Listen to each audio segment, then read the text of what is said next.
बिस्मिल्लाहिर्रहमानिर्रहीम। सही बुखारी हदीस नंबर 630।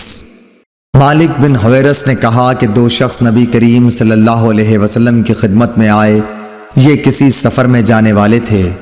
आपने उनसे फरमाया कि देखो, जब तुम सफ़र में निकलो तो नमाज के वक्त रास्ते में आज़ान देना, फिर अकामत कहना, फिर जो शख्स तुम में उम्र में बड़ा हो वो नमाज पढ़ाए।